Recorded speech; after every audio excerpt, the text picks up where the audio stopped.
मिलने का। दोस्तों नमस्कार, मैं हूं दीपक भांबरी और सबसे पहले मैं रिक्वेस्ट करता हूं कि आज इस वीडियो को आप जरूर अपने ज्यादा से ज्यादा दोस्तों में शेयर कीजिए, क्योंकि इस वीडियो की हिंदुस्तान के कोने कोने में पहुंचने की बहुत सख्त जरूरत है। दोस्तों आज की डेट है 5 मई सन 2020। लॉकडाउन को काफी कुछ दिन हो चुके हैं और आज की न्यूज है 7 रुपए पर लीटर दिल्ली सरकार ने डीजल का रेट बढ़ाया, यानी 1 लीटर डीजल का रेट 7 रुपए बढ़ गया। शराब की एक बोतल जो 100 रुपए की होती थी अब वो 170 रुपए की मिलेगी, यानी 70% रेट शराब में यानी लिकर में बढ़ाया।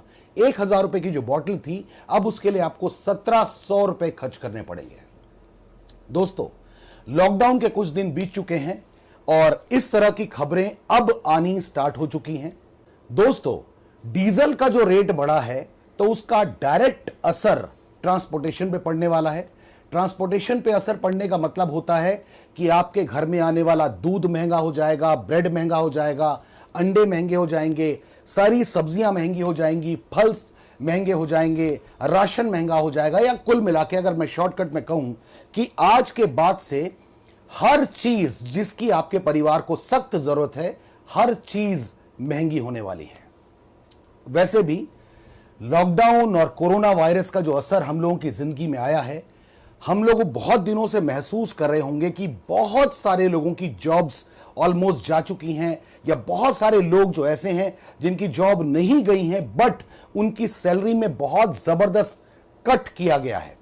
मैं आपके साथ कुछ इंडस्ट्रीज के बारे में शेयर करना चाहता हूं कि ऐसी कौन कौन सी इंडस्ट्रीज हैं जो कि लॉकडाउन और कोरोना वायरस की वजह से जबरदस्त जिनके ऊपर असर पड़ा है और इनको संभलने में बहुत सारा वक्त लगने वाला है।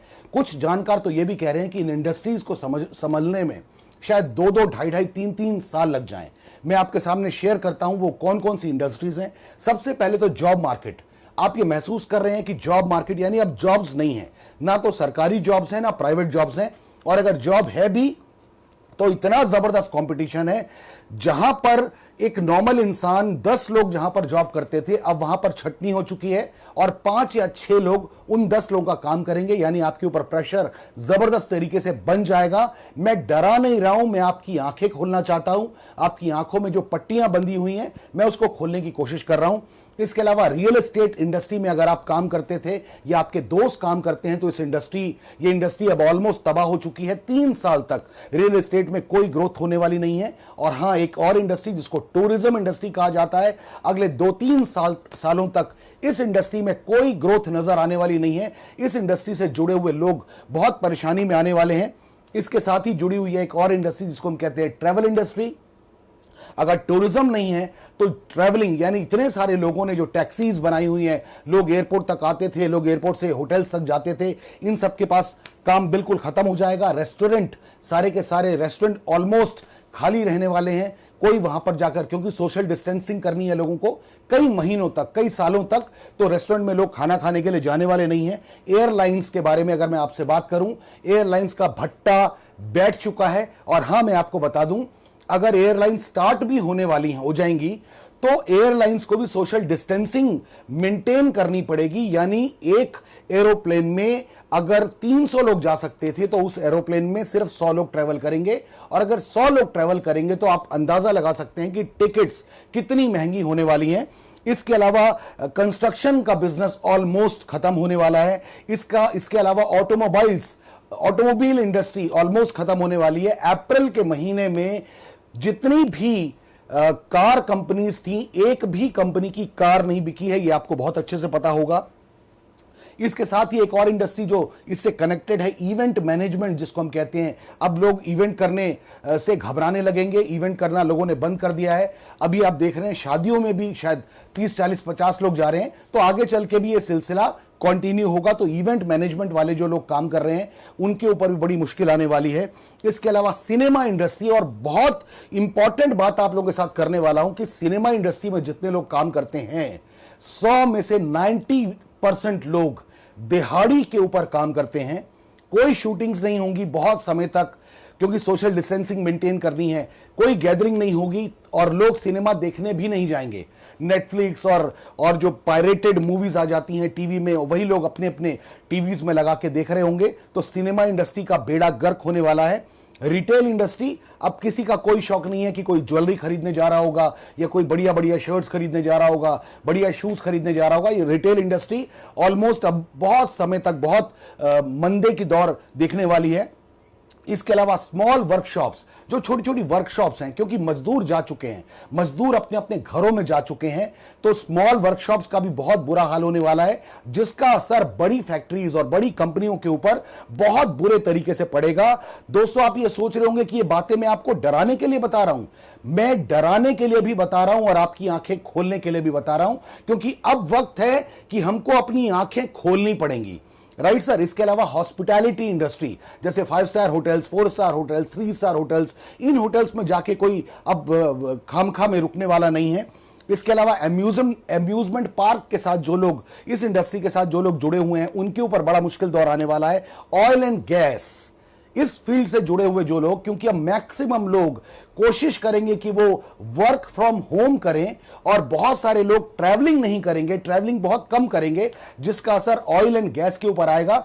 अगर सरकार का जो सबसे बड़ा रेवेन्यू जनरेट होता है वो होता है पेट्रोल और डीजल प्लस लिकर, और लिकर के ऊपर सरकार ने क्या रेट बढ़ाया, 70% रेट एक्स्ट्रा हो गया। पेट्रोल डीजल के ऊपर 7 रुपए पर लीटर रेट बढ़ाना क्यों पड़ा सरकार को? क्योंकि अब सरकार को भी पता है कि बहुत सारे लोग कई कई महीनों तक वर्क फ्रॉम होम करेंगे। सरकार जो सब्सिडीज देती है बहुत सारी चीजों में, वो यहां से पैसे कमा के ही दे पाती है। तो अब सरकार के पास भी बहुत ज्यादा पैसे नहीं होंगे लोगों को हेल्प करने के लिए, लोगों को मदद करने के लिए।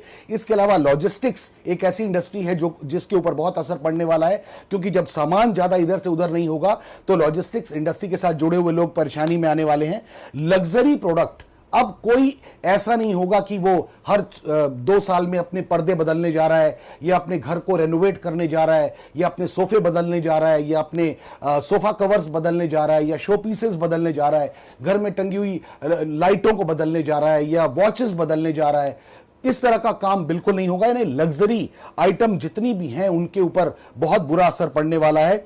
लोकल ट्रांसपोर्ट या जैसे ओला उबर है, लोग इससे भी अवॉइड करेंगे, क्योंकि लोगों को डर होगा क्या पता मुझसे पहले कौन बैठा था, क्या पता वहां पे प्रॉपर सैनिटाइजेशन हुआ है या नहीं हुआ है। तो इस इंडस्ट्री को भी बहुत असर पड़ने वाला है। उसके अलावा लाइव स्पोर्ट्स जैसे आईपीएल तो कैंसिल ही हो गया, लेकिन आईपीएल अगर कैंसिल हुआ तो आप ये मत सोचिए कि सिर्फ आईपीएल में प्लेयर जो थे उन्हें पैसे नहीं मिल रहे, उनका नुकसान हुआ। जी नहीं, स्टेडियम के साथ जुड़े हुए लोग, स्पोर्ट्स अथॉरिटी के साथ जुड़े हुए लोग, टीवी जहां पर उसका ब्रॉडकास्टिंग हो रहा था उसके साथ जुड़े हुए लोग, यानी हर तरह की इंडस्ट्री के लोग, उसके साथ जो लाइव स्पोर्ट्स के साथ जो जुड़े हुए हैं, उनकी जिंदगी में बहुत असर पड़ने वाला है। इसके अलावा मैन्युफैक्चरिंग यूनिट्स के ऊपर बहुत सारा असर पड़ने वाला है, क्योंकि डिमांड कम हो रही है।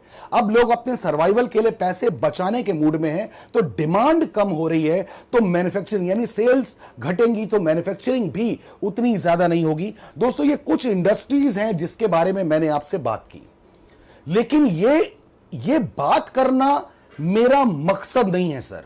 मेरा मकसद यह बताना है कि जो होना था वो हो चुका। जो कोरोना वायरस का इंपैक्ट आपकी जिंदगी में पड़ना था वो पड़ चुका।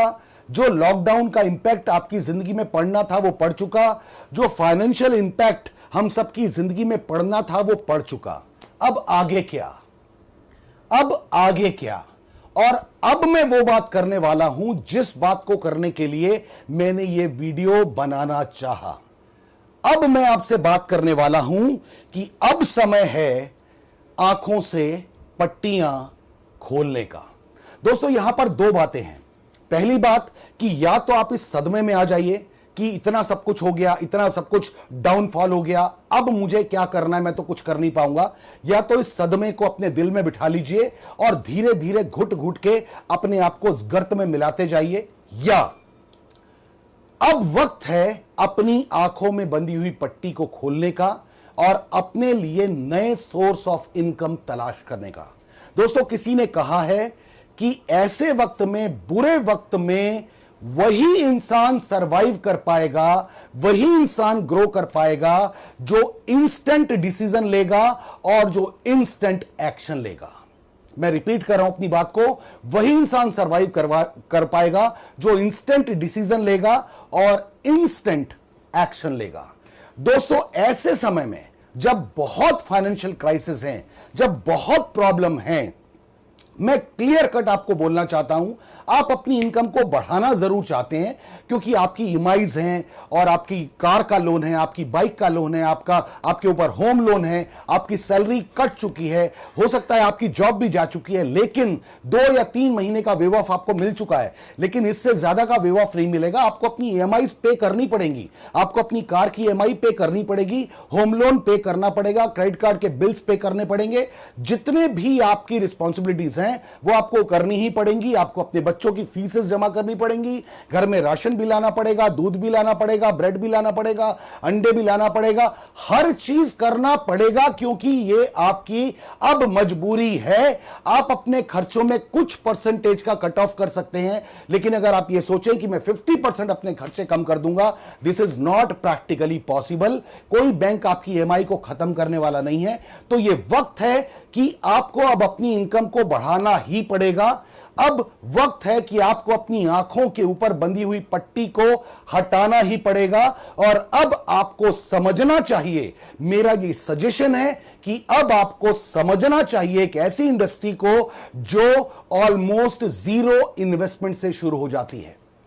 अब आपको समझना चाहिए एक ऐसी इंडस्ट्री को जिसमें आपकी ग्रोथ की संभावनाएं बहुत ज्यादा है। और यह तो मैं यहां तक मैं कहना चाहता हूं, जिस इंडस्ट्री की मैं बात कर रहा हूं उस इंडस्ट्री को कहते हैं डायरेक्ट सेलिंग या नेटवर्क मार्केटिंग या मल्टी लेवल मार्केटिंग या रेफरल मार्केटिंग। इस इंडस्ट्री की सबसे बड़ी खासियत कि यहां पे कोई कैपिटल इन्वेस्टमेंट आपका नहीं है।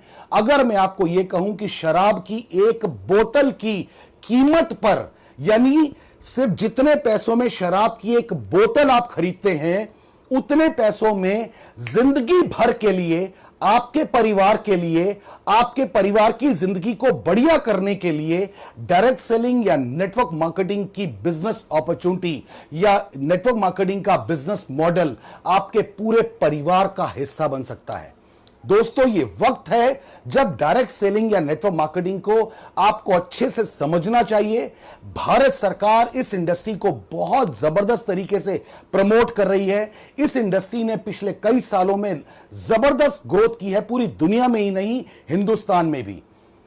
और दिल्ली यूनिवर्सिटी में डायरेक्ट सेलिंग या नेटवर्क मार्केटिंग को सिलेबस में शामिल किया गया है, यानी दिल्ली यूनिवर्सिटी के स्टूडेंट्स को डायरेक्ट सेलिंग के बारे में अब पढ़ाया जा रहा है। बहुत सारे स्कूल, बहुत सारे कॉलेज ऐसे हैं जहां पर नेटवर्क मार्केटिंग या डायरेक्ट सेलिंग को एज ए कोर्स अब पढ़ाने की शुरुआत हो चुकी है। इसलिए अगर आपको इस वक्त सबसे बेहतरीन कोई अपॉर्चुनिटी चाहिए जो आपकी परिवार की जिंदगी को बहुत बढ़िया कर सकता है, तो मेरा एक ही सजेशन है कि आपको डायरेक्ट सेलिंग या नेटवर्क मार्केटिंग में अपने आप को जरूर डालना चाहिए, नेटवर्क मार्केटिंग को जरूर समझना चाहिए। और मैं रिपीट कर रहा हूं, मैंने पहले भी कहा, जितने पैसों में आप शराब की एक बोतल खरीदते हैं, उतने पैसों में जिंदगी भर के लिए नेटवर्क मार्केटिंग का यह बिजनेस आपके परिवार का हिस्सा बन सकता है।